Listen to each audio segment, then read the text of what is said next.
La date est connue, le processus électoral pour des scrutins locaux va débuter ce 15 août. Ce chronogramme électoral vient combler un vide démocratique de plusieurs décennies au niveau local.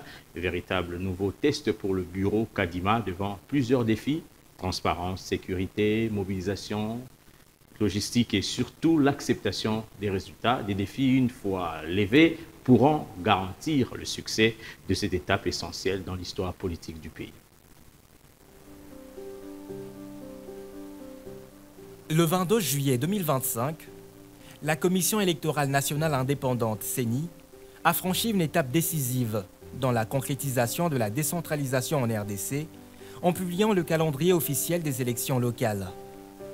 Ce chronogramme électoral, très attendu, vient combler un vide démocratique de plusieurs décennies au niveau local.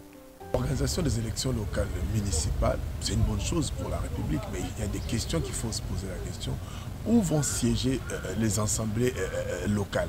Est-ce qu'il y a des infrastructures là-dessus? Des immeubles? Allons-nous assister à des assemblées locales qui se tiennent sous les arbres? Donc il est question qu'on puisse bien organiser les choses. Nous nous sommes précipités avec notre constitution pour rien, parce que le Congo n'était pas encore au rendez-vous d'avoir des élections locales. Prévu de mi-août à décembre 2025, ce processus engage des Congolais dans l'élection des conseillers urbains, des maires et de leurs adjoints, ainsi que des bourgmestres et bourgmestres adjoints. Dans ce processus électoral structuré et ambitieux, le calendrier proposé par la CENI prévoit du 15 au 28 août le dépôt des candidatures, le 9 octobre, les élections des conseillers urbains et bourgmestres, le 22 novembre, les élections des maires et maires adjoints, et le 31 octobre et 13 décembre, les cérémonies d'investiture. De même, il y a aussi le phénomène de la corruption. Les bourgmestres.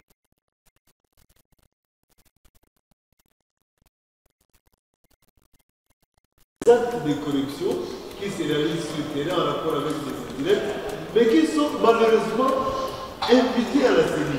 Ces dates montrent une volonté claire de la CENI de concrétiser l'organisation des élections locales dans les délais réalistes en 2 phases successives. C'est mieux d'avoir ces élections, mais il y a beaucoup de préalables à remplir, les préalables financiers, les préalables au niveau des infrastructures, donc il y a beaucoup de choses à remplir. La démarche de la CENI s'inscrit dans l'objectif constitutionnel de promouvoir la gouvernance locale et la participation citoyenne dans le cadre de la démocratie de proximité, selon la lettre et l'esprit de la Constitution de 2006, qui prône la décentralisation et la responsabilité locale. Ces scrutins constituent ainsi un tournant historique, car ils permettront aux Congolais d'élire directement ou indirectement leurs représentants locaux. Un droit longtemps oublié, malgré les promesses successives des régimes politiques. Au-delà de la symbolique, ces élections permettront une légitimation des autorités locales, renforçant ainsi leur crédibilité, leur pouvoir de décision et leur lien avec la base. L'annonce du calendrier surprend dans les milieux politiques, où la prudence reste de mise. Si publiquement les partis insistent quant à la transparence du processus, à l'équité de la compétition électorale et aux capacités logistiques de la CENI. La crainte de tensions locales est réelle, compte tenu des enjeux politiques et économiques liés au contrôle des territoires urbains. Ces élections pourraient donc raviver certaines rivalités, notamment dans les grandes villes, où les positions de bourgmestre ou de maire sont stratégiques. La société civile congolaise insiste, elle, de longue date sur la nécessité d'organiser ces élections locales. Car pour elle, leur report depuis l'entrée en vigueur de la Constitution en 2006 est une faille démocratique majeure.